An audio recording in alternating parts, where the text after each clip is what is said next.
Hi guys, stay tuned if you'd like to see how I transform these damaged shelves into these beautiful gray distressed hanging shelves.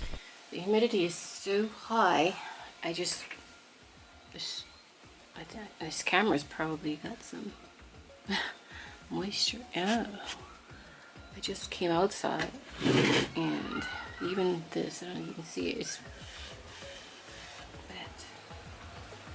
So it is probably blurry.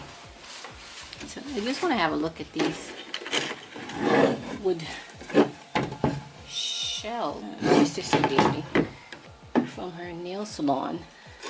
So there's a lot of damage on here. Maybe this is real wood. That will be really good. Because I'm a little bit worried about sanding it.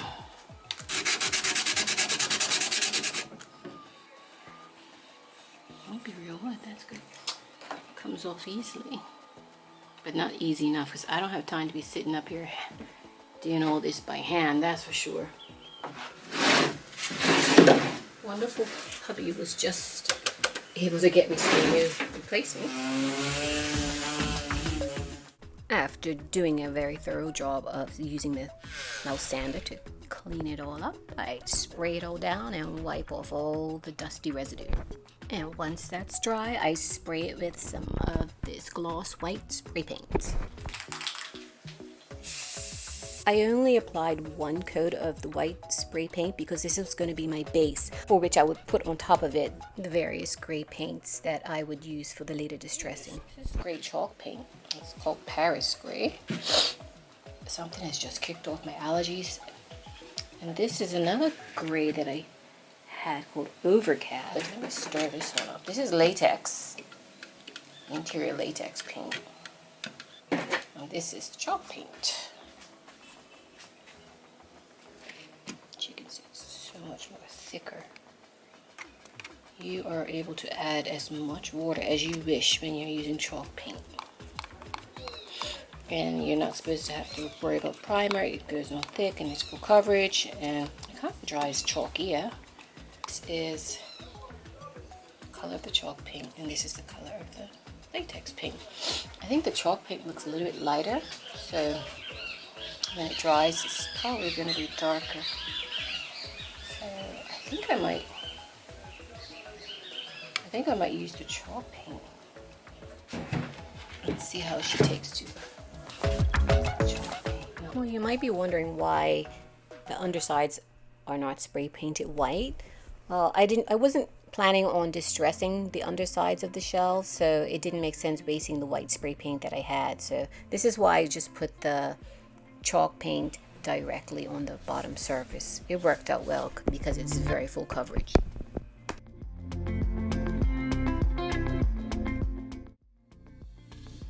So this is dry, the first coat of the underside.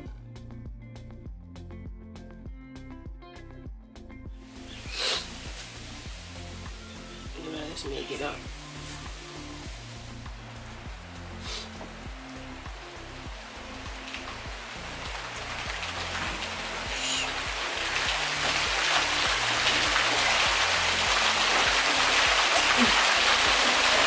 Wow.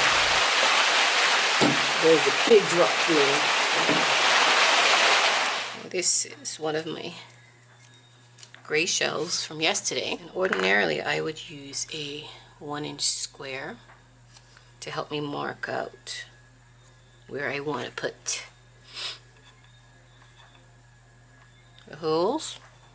But because this has a slanting grade here that grades down, that provides some more wood. Because ordinarily a square piece of wood, it would finish here and go straight down. So because I have this extra, I'm not going to use a 1-inch because that would take up that would mean that the first toe would be here. And that's too far in. I don't need this much. That would leave less space here to put things on the shelf. So instead of using the 1-inch square, I will use 1/2-inch square. So I'll put that here. I'm just going to line it up. The edge along here onto the first spot. It would start to do the incline there. And I'm going to put my dot. I first start right here at the corner. So that's where I'm going to drill a hole for this corner, and then I'll just do the same down here. Right here. So all I have to do now is get the drill and the appropriate size drill bit. Now, I should have probably done these holes before I painted, and I didn't do that yesterday. So I'm going to do it now. So there might be some touch up.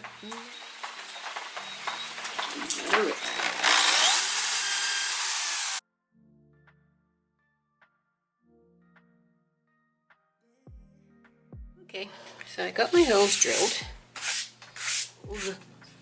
I'm just going to do a little cleanup.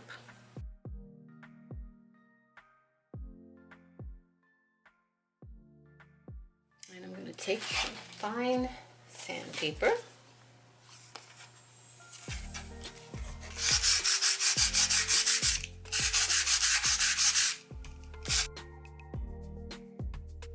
Now I'm going to take some white paint.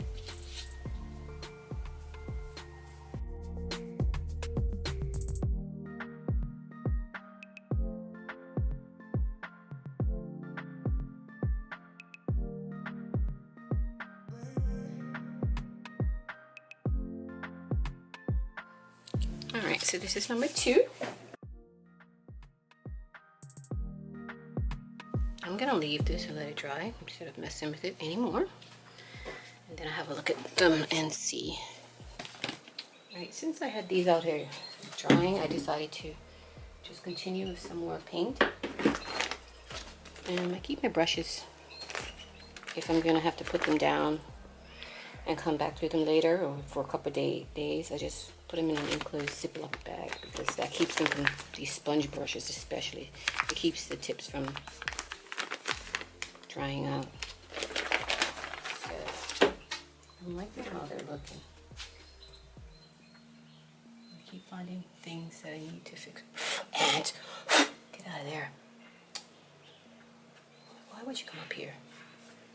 So as I'm doing it, I think it's getting a little bit too dry. I would just spray a little bit of water from a bottle, any bottle, and it wets it up a good bit. Now because this is chalk paint, it's going to dry with a dull finish, so I can always use a clear sealant over it to give it some gloss, or I can leave as is. I like the way these look, especially this looks like cheetah print or something. I probably can't see it very well. It's kind of dark underneath here. It looks like a leopard print. My sister hates leopard. She doesn't like animal print. That's why I would leave that there. Because I know I put it on there. Shh, don't tell her. So I'll leave these to dry outside since the weather's a bit better than it was, and I'll come and check on it and see what else needs to be done. If I need to add some more acrylics or anything like that with it, then so be it. But I can't really do anything more until it dries. So I've just put a coat of clear satin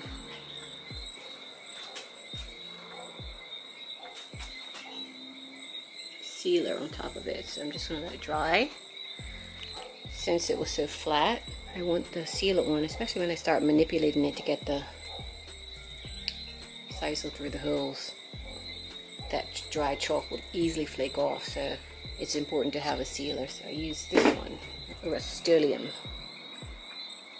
and I'm going to use this for quite a few of my art projects. So the next task is to take it inside and start to string it up with the sisal. Okay. These are my gray shells.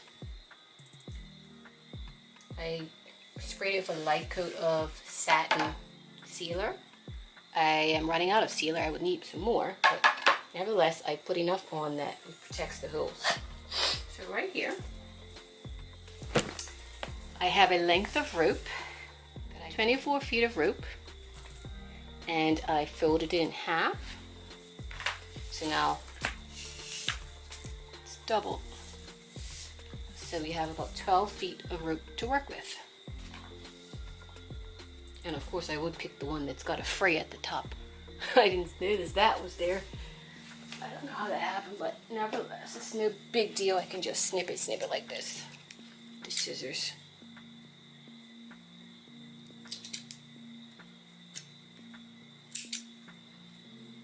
And to secure it, I'm just going to put a little bit of hot glue there.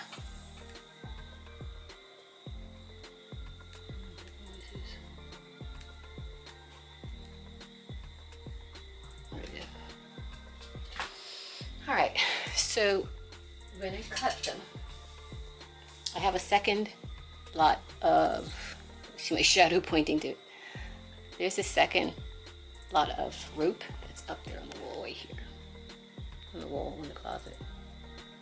So you need 2 of these 12 feet lengths that are doubled.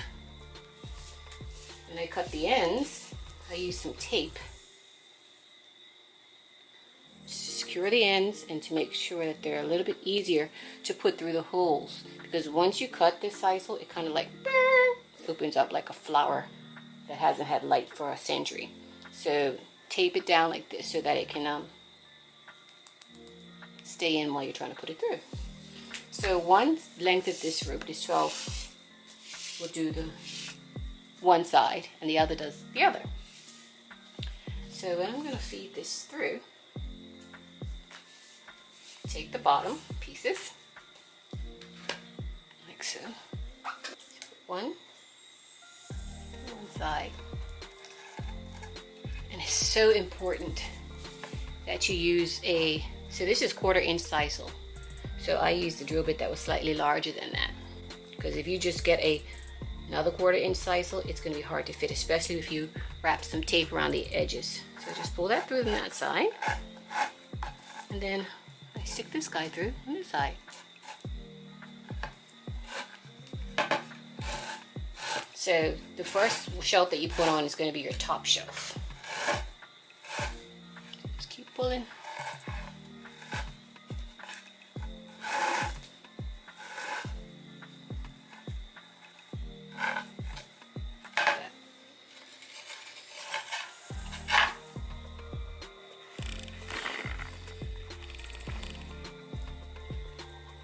I know I didn't show this the first time I did it because it's hard to film this. There we go.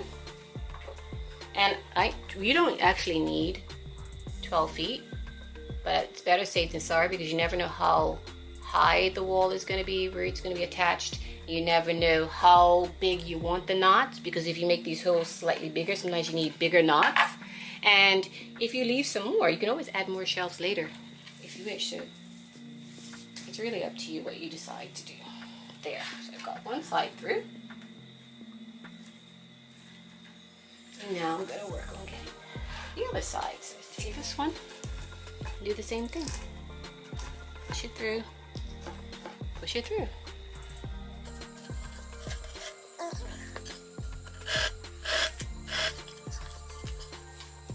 Always go that way.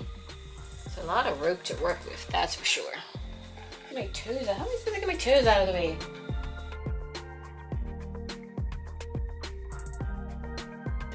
This. So these are the 2 loop pieces for the top, and what I'm going to do now, just put it like this through there, just a regular knot, and see how that fits, turns out. So yeah, I think that's a pretty good knot.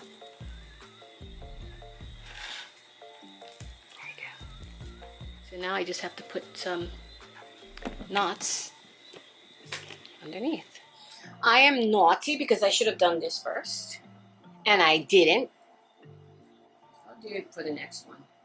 So if you have your measurement and you know where you want it, it's easy to line up those sets of rope and put the same, measure the same distances that you want, and then do this. But nevertheless, anyway. When I go to tie the knots, I know that the very bottom of the tape should be above the hole. This is what I should have done from the beginning. Just put the pieces of blue tape on. Let me go back up.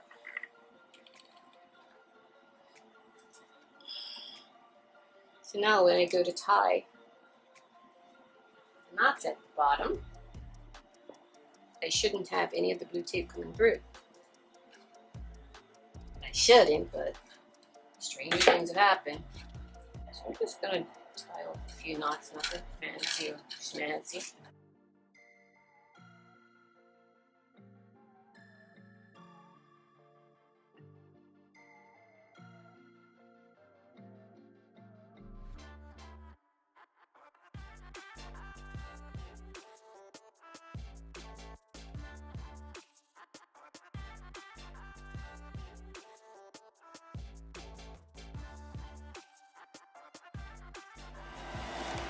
These have to be very tight.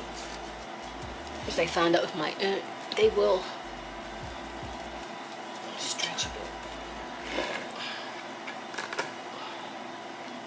That little bugger tried to come through there. Not today. Right. Not done. And let's see. How is he looking there? See right there at the bottom? I keep him right there.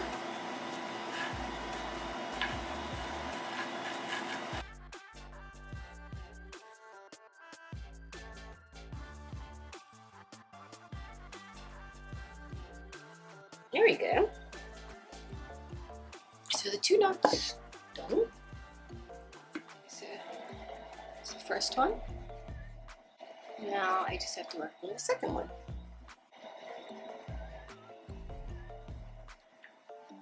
14 inches. Second one, my second shelf.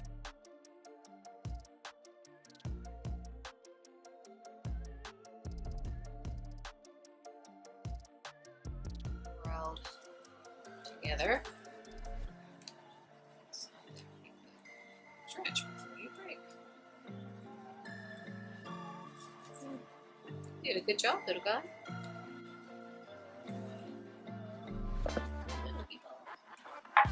Okay, now I'm gonna do the other side.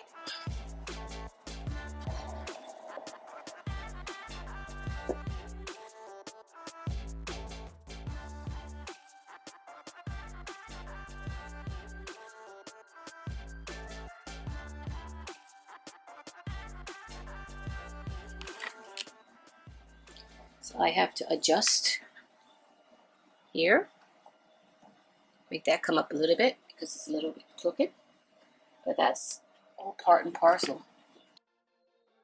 That's why I put one knot here, because then it's easier to move that up if you only have one knot. I didn't take some close-ups of my of the paintwork. And that's the gray distressed look. With the chalk paint and the latex paint, grays, dark grays, and white. I have decided to go with a different pattern for the ropes on the second shelf.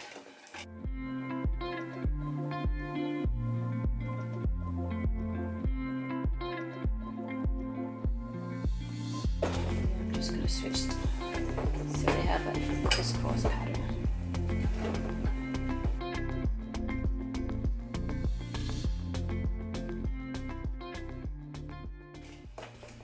So that gives it a little bit more character still.